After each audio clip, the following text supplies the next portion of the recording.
All right. So for today, I want you guys to get out your phones and I want you to go to settings and I want you to go to digital well-being. This is going to be, well, that's for Android, digital well-being. I'm not sure what it is for iPhone, but there's an equivalent. You can go into settings and search maybe for screen time or something like that. Because I want you to look up your screen time. So as of today, looks like I've used my phone for 2 hours already. So my screen time today is 2 hours. It'll be much more than that by the time I go to bed. I can scroll down. I think there's a way to look at it by app and over time. So like your average screen time. So it looks like I routinely use it between 7 and 10 hours a day. Um, it looks like what I use it most for is YouTube. I use a lot of I guess I watch a lot of videos, listen to a lot of music on YouTube, and what else? I use it for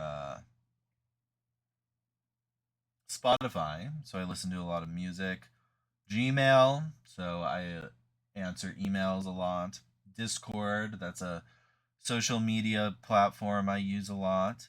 Um, so I want you to do that for yourself. Look at your screen time and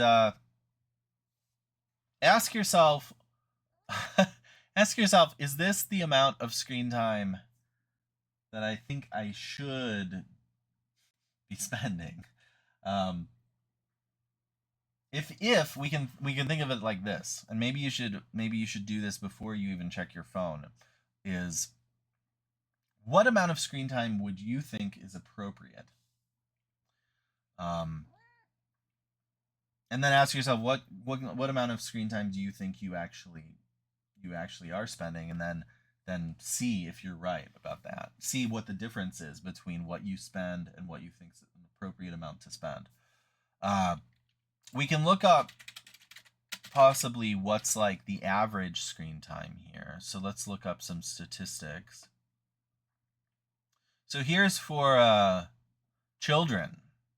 Children 11 to 14 in 2024 spent 9 hours a day. So, why am I bringing this up? I want you guys to worry about how you're spending your time. I want you guys to worry about whether you're spending your time well. And I also want you to think about whether or not we're really free here. So, whether or not in some way we are addicted to our devices, and that addiction is sort of impinging upon our freedom. So, you can ask yourself something like, so whatever your amount of screen time was, um, let's say it was 9 hours. I imagine it's probably more than 9 hours if this statistic is for 11 to 14-year-olds. I kind of imagine that um, adults are spending more time, not less, just because they have jobs and such, and they have phones that they bought themselves, and so there's not limitations on what they can do. Um, we can ask ourselves, is this actually good for us? Um, I don't know if you notice on the edge here, but physical health effects, mental health effects. These are sections of the Wikipedia article I'm scared to even look at because evidently people are studying this, people are worried about this, right? Um, so yeah, but speaking like from the perspective of the ethics class. So if we value our freedom and if we value our free time, right? How are we are we free to do what we're doing, and are we using our free time well? These are kinds of questions we want to ask. And if the majority of our time is spent on these phones, um, then that's a good place to start. Like 9 hours a day. I mean, I might sleep 9 hours a day, but I kind of need that biologically. Um, we die, right, without enough sleep. We don't die without enough this, so we can consider whether we're using this well. Whether those 9 hours are spent in a way that is improving our lives or is actually bad for our lives. If we're spending 9 hours in a way that's bad for our lives, that's horrible. We have to stop doing that, right? Um, and a lot of us might think that. We might think, yeah, I just scrolled the scroll and I can't remember even what it was about at the end of it. It was just a bunch of nonsense TikToks and and YouTube shorts. Um, if that's the case, I mean, we don't want to waste our precious time that way, do we? Um, but even if this is neutral and we're spending 9 hours on it, well, we don't want to spend 9 hours on something that's neutral either. That would be quite a waste because we could be spending it on something that we value instead. We want to spend that 9 hours on something that's legitimately good. So that's sort of the next question I want you to ask is, you look at that phone, you look at the app usage. Is that app usage good? Is it all good? Like, is there anything that you regret about your usage? Because we want to change that, hopefully. Um, but the next question is, can we change it? So that's sort of a different question related to ethics. Like, should we do it, but can we do it at all? It's a different question. One issue might be that it might be addictive. Um,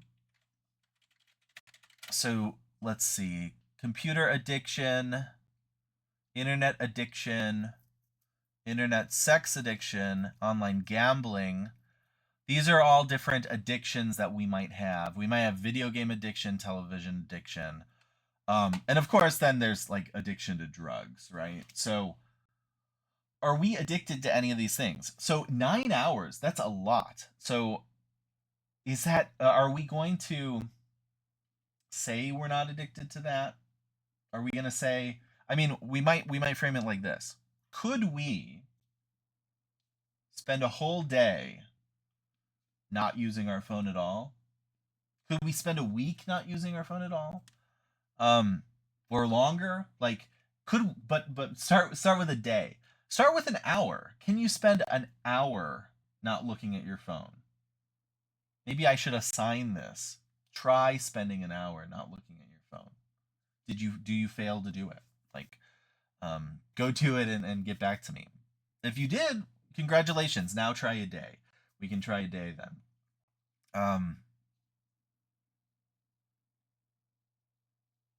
And some of you will be like, well, but I work with my phone. I have to contact my family with my phone. I have to do school with my phone. Sure, fair enough. But you still could like drop the unessential apps. You could try not using TikTok for a day, because I assume you don't have classes on TikTok. Um, okay. If we're addicted, then the worry is maybe in some way we're not free. Um, and freedom, it seems like freedom's a value, right? Life, liberty, pursuit of happiness. Um, that liberty and pursuit of happiness is what we want to talk about this week. So if we're addicted and in some way not free, we're addicted, meaning like we are in some way dependent. We're not independent. Um, we're not able to make our own choices. Our choices are constrained by our conditions. So, like, one of the conditions being technology. If our choices are constrained in that way, then we want to ask if that's good. Like, I don't know if that's good. I'm in the same boat as the rest of you, right? I also have severe screen time, possibly addictive screen time habits. So I don't know if I'm doing something bad too. It's worth considering, at least. It's also worth considering that we possibly are experiencing lack of freedom in a different way. So let's and maybe a more sinister way, which is that the companies that operate these things may not have our best interests in mind and may be manipulating us. So let's look at an example of that. Okay, I already see an example. So I click on a new tab here, and I already am being advertised stuff. So Amazon comes up. Amazon wants to sell me stuff.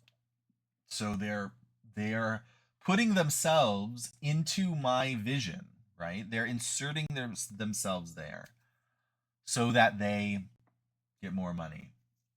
It's a subtle manipulation, right? They are subtly manipulating my behavior, because now I see Amazon triggers things in my brain. I'm like, oh, maybe I should go shopping on Amazon, possibly, right? At the very least, it's reminding me that Amazon exists. So now I can never forget that Amazon exists. I can never just sort of go a day. I can never search on Firefox without thinking to myself, oh my gosh, Amazon exists. Like it's like they have a permanent spot in my brain where their name is located, and they're reinforcing that into me.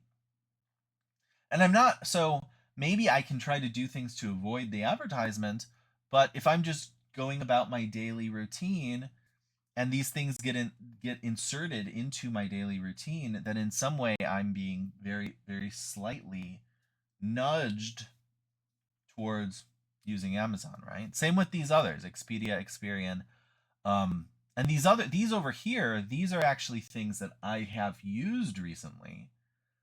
So it's the browser is sort of telling me, hey, look, we know you used this, go use it again. It's reinforcing the fact that I use these things. Maybe I don't want to use Wikipedia again. I mean, Wikipedia is a bad example because I do like using Wikipedia. But maybe if I don't want to, and they're telling me, hey, you used it before, use it again, which is what they're subtly implying by presenting this to me, then they're manipulating me into my habits as well, right? It's harder to quit the habit of Wikipedia if I'm always being presented with Wikipedia.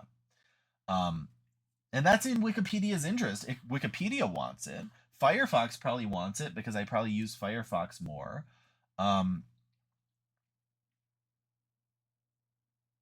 So is that good? Is that good that I'm also not really free when I use the internet, when I use other sites, when other people, other companies are manipulating me in this algorithmic way? Because so in a sense, like one of the things you could say here is, well, I'm still making all the choices. Yeah, in a sense we are making the choices, but also we're being fed the options, right? Like I did not choose that these options would be present on the screen. They were presented to me based on what the companies think I'll engage with. And if that's the case, then I'm sort of being I have a choice, but I only have a choice between sort of these curated options that are being presented to me. That's concerning. I haven't even scrolled down to this popular today stuff. So this is a bunch of stuff that maybe the internet thinks that I'll like. So there's stuff on here about there's random articles that seem to be curated for me in some way. And I didn't necessarily want this stuff. But it thinks I'll want it, so it's presenting it to me. The algorithm's presenting it to me. So if I go to YouTube, it'll do the same, right? It will or if I go to TikTok. That's the way TikTok works and YouTube works, is it gives you more stuff it gives you stuff based on the stuff that you've already looked at. So it thinks you like that stuff, so it gives you more. Um, and essentially that keeps you on the platform because it's giving more stuff that you might engage with more. But I don't know. I don't know if we want to be manipulated in that way, because I don't know if we want to spend as much time as we spend on these things. I also don't know if it's good for us to be given things we like all the time. So, like, sure, I like, maybe I like stuff like this. So, Sam Bankman Fried's Prison Experiment. This does feel tailored to me. Like, that's a targeted. I'm very interested in like psychology experiments. This guy Sam Bankman Fried, he's a famous like crypto scammer who got caught and went to jail. I've researched that guy in the past. I'm interested in that topic particularly. So that's very curated to me. If I press it, I indicate that they were right, that they're selling me what they're selling me is the kind of thing I like. But I mean, do I want to just become obsessed with more Sam Bankman Fried? Do I want to become obsessed with more of what I'm already obsessed with? I don't know if that's good for me to just be shown the same stuff all the time.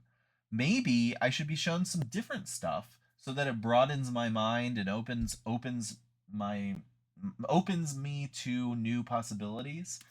Um like, so if you like TikTok dances, is it really good that you're being given more TikTok dances? Or should you be given something else, something that you never heard of before? Should you be given something educational? Should you be given something political to tell you like what needs to be done about the crazy world we live in? Um, should you be given something to, I don't know, help you help you go get up and do the chores that you've been meaning to do? Maybe there's stuff like that online that you could be getting, but you're not, because it's feeding you the same stuff, the same addictive uh, algorithmic output. I don't know, but I at least want to ask the question, because this week we're going to be talking about various problems, like problems related to this. So things like drugs, things like privacy, um, things related to our personal freedoms, our personal ability to act in the world. And I think one thing we almost certainly all have in common is that we're kind of all addicted to this. So, and we're all being spied on through this, right? That's what I'm illustrating with these algorithms. They're spying on our preferences. So, that's what I want you guys to think about starting this week.